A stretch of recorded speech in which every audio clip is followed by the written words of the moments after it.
Dutchess Community College is committed to maintaining a positive campus climate and will not tolerate any form of sexual harassment, including sexual assault, sexual violence, and sexual misconduct. It is therefore the responsibility and obligation of all members of the college community to report and/or assist others in reporting incidents of sexual harassment. This training will assist you in understanding your rights and responsibilities at DCC. The goals of this training is for you to know your rights and responsibilities, understand what is Title IX, understand what consent is, understanding VAWA, the Violence Against Women Act, what you can do to prevent sexual violence, who can you contact, what are the policies and procedures, and further resources. While you attend DCC, there are a number of different rules and regulations that you have to follow. When it comes to healthy interactions, we'll be focusing on two major laws, Title IX and VAWA, the Violence Against Women Act.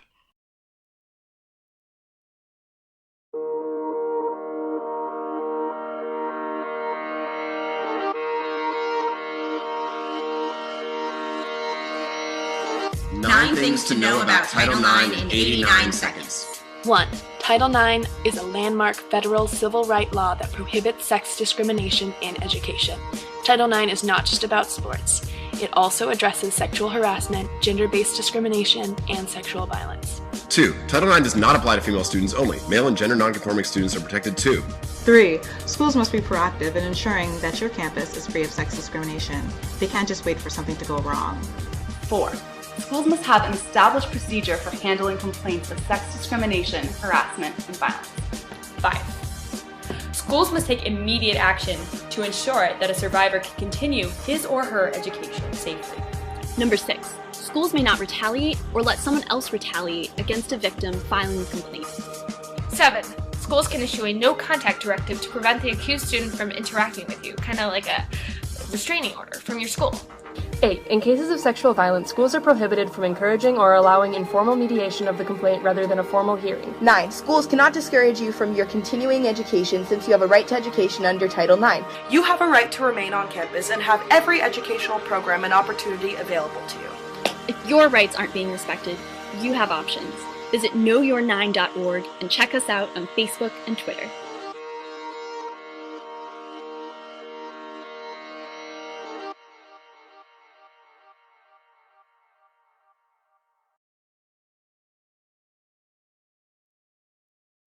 Title IX protects all students and employees regardless of sex, sexual orientation, gender identity or expression, on campus or online, from sexual harassment, sex-based discrimination, and sexual violence. What is sexual harassment? Sexual harassment is any unwelcome conduct of a sexual nature. Sexual harassment in education is any conduct of a sexual nature that significantly interferes with a student's access to educational opportunities. Examples of sexual harassment are, but are not limited to, unwelcome sexual advances, requests for sexual favors, unwanted physical conduct of a sexual nature, sexual innuendos, spreading sexual rumors, calling people sexually charged names. What is sexual violence? Sexual violence is sexual conduct against a person's will or when that person is unable to give consent. It is a crime of violence and control. It is never the victim's fault. Sexual violence can take many forms, including but not limited to rape, sexual assault, sexual battery, sexual abuse, and sexual coercion. The DCC Student Code of Conduct prohibits sexual violence and defines the various acts constituting sexual violence as follows. Sexual assault is sexual intercourse or any sexual penetration, however slight, of another person's oral, anal, or genital opening with any object.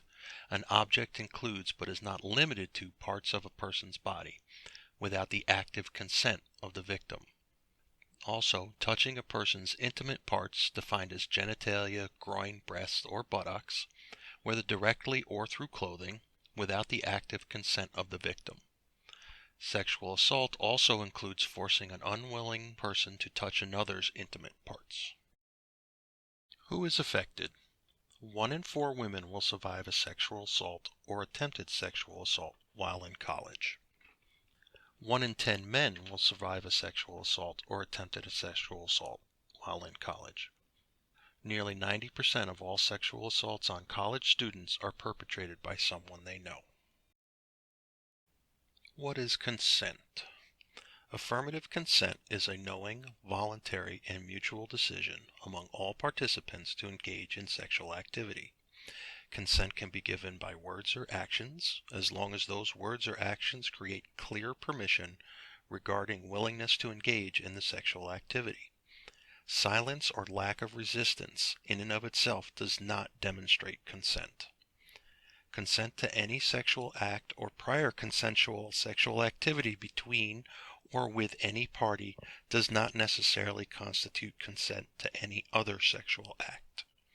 Consent is required regardless of whether the person is initiating the act is under the influence of drugs and/or alcohol. Consent may be initially given, but withdrawn at any time. If you're still struggling with consent, just imagine instead of initiating sex, you're making them a cup of tea. You say, "Hey, would you like a cup of tea?" And they go, "Oh my God, I would love a cup of tea, thank you." Then you know they want a cup of tea. If you say, "Hey, would you like a cup of tea?" And they're like, I'm not really sure. Then you could make them a cup of tea, or not, but be aware they might not drink it. And if they don't drink it, then, and this is the important part, don't make them drink it. Just because you made it doesn't mean you are entitled to watch them drink it. And if they say no thank you, then don't make them tea. At all. Just don't make them tea. Don't make them drink tea. Don't get annoyed at them for not wanting tea. They just don't want tea, okay? They might say, "Yes, please. That's kind of you." And then when the tea arrives, they actually don't want the tea at all. Sure, that's kind of annoying as you've gone to all the effort of making the tea, but they remain under no obligation to drink the tea. They did want tea, now they don't. Some people change their mind in the time that it takes to boil the kettle, brew the tea, and add the milk. And it's okay for people to change their mind. And you are still not entitled to watch them drink it. And if they're unconscious, don't make them tea. Unconscious people don't want tea. And they can't answer the question, "Do you want tea?" because they're unconscious. Okay, maybe they were conscious when you asked them if they wanted tea. And they said yes. But in the time it took you to boil the kettle, brew the tea, and add the milk, they are now unconscious. You should just put the tea down. Make sure the unconscious person is safe. And this is the important part again. Don't make them drink the tea. They said yes then, sure, but unconscious people don't want tea. If someone said yes to tea, started drinking it, and then passed out before they'd finished it, don't keep on pouring it down their throat. Take the tea away. Make sure they're safe, because unconscious people don't want tea. Trust me on this. If someone said yes to tea around your house last Saturday, that doesn't mean they want you to make them tea all the time. They don't want you to come around to their place unexpectedly and make them tea and force them to drink it going, "But you wanted tea last week." Or to wake up to find you pouring tea down their throat going, "But you wanted tea last night." But if you can understand how completely ludicrous it is to force people to have tea when they don't want tea, and you're able to understand when people don't want tea, then how hard is it to understand it when it comes to sex? Whether it's tea or sex, consent is everything. And on that note, I'm going to go make myself a cup of tea.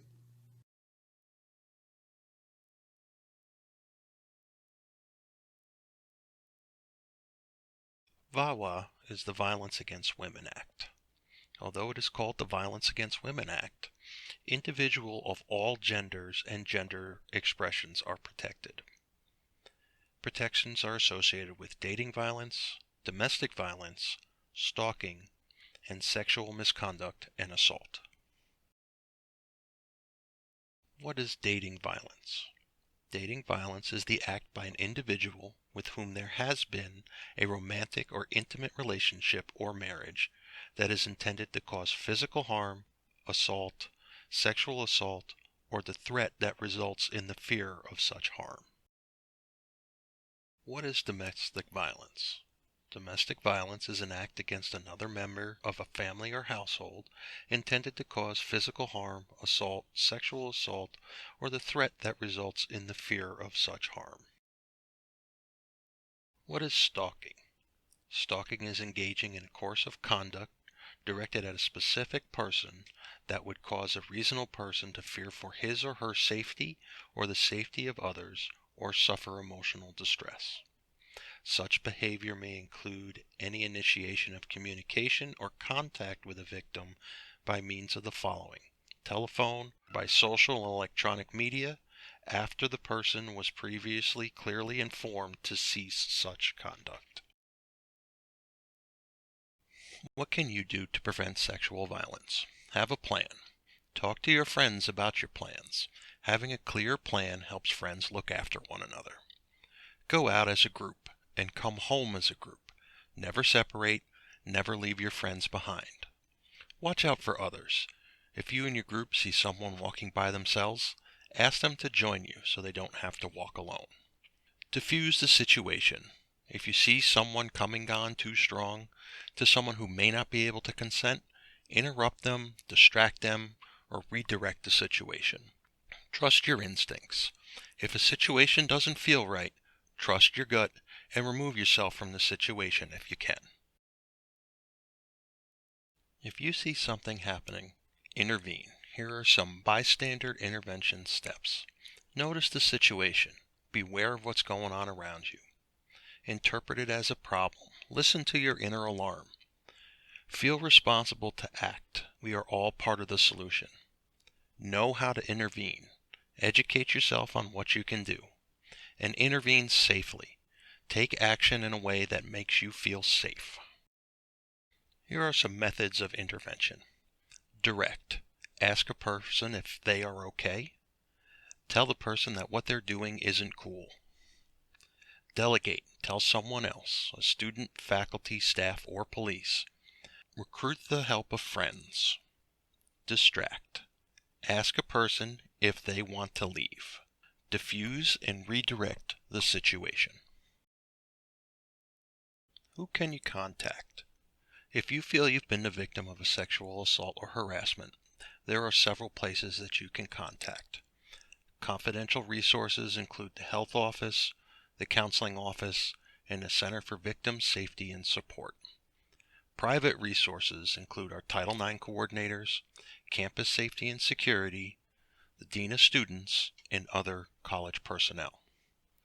Private resources mean that your information is shared on a need-to-know basis to protect the campus community and for the college to take appropriate action. Also, there's anonymous reporting, which is private but not confidential, and we do that online through Share at DCC.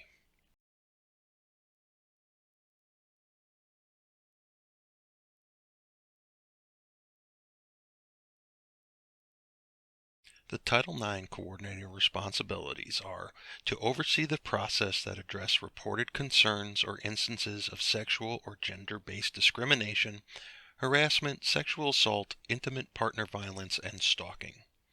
This includes working closely with student services, academic affairs, human resources, and other offices to provide educational programming for the campus community that raises awareness and encourages reporting. The Title IX coordinator will help to identify the appropriate response or resolutions that may be available through both policy and law, coordinate timely investigation and communication, and assist in obtaining any appropriate intermediate measures and/or internal and external support services. As stated earlier, you can make an anonymous disclosure through Share at DCC. This is an online mechanism via the college's student portal that's available to collect reports of sexual harassment and sexual assault. This web-based form is anonymous and confidential and will be sent to a select college officials, including the interim Title IX coordinator, the Assistant Director of Student Conduct and Community Standards, Deputy Title IX Coordinator for Students, and the Chief of Campus Safety and Security. Completing this form does not constitute a police report or an official student conduct report. Additionally, survivors or witnesses who may not initially be inclined to report an incident of sexual harassment or assault to the police or to DCC have the right to change their mind at any time. SUNY takes reports of sexual assault, domestic violence, dating violence, and stalking seriously. If you are a member of a SUNY community and have experienced any of the above, the Sexual Assault and Violence Response Resources website provides you with information you can use to seek resources and support and to report the crime to law enforcement and the campus. SUNY Saver allows you to find resources at or near any of the 64 student campuses. It is also available in a number of different languages. The sooner you report, the sooner the college can help and take action to stop the behavior and prevent its recurrence. If you have been the victim of a sexual assault or attempted sexual assault, seek medical attention immediately. It is recommended that you do not shower, clean up, or change clothes. This may destroy evidence. Following a sexual assault, victims can experience a wide range of emotions. It is important to remember that it is not the victim's fault. DCC has professional counselors and resources to assist victims. The State University of New York and Dutchess Community College are committed to providing options, support, and assistance to victims and survivors of sexual assault, domestic violence, dating violence, and/or stalking to ensure that they can continue to participate in college-wide and campus programs, activities, and employment. All victims and survivors of these crimes and violations, regardless of race, color, national origin, religion, creed, age, disability, sex, gender identity or expression, sexual orientation, familial status, pregnancy, predispositioning genetic characteristics, military status, domestic violence victim status, or criminal conviction, have rights, regardless of whether the crime or violation occurs on campus, off campus, or while studying abroad.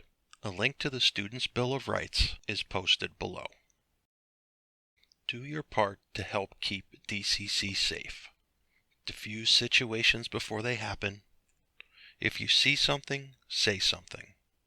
Speak up when people use sexist, racist, or homophobic language. Let's end silence, end violence, and end bias.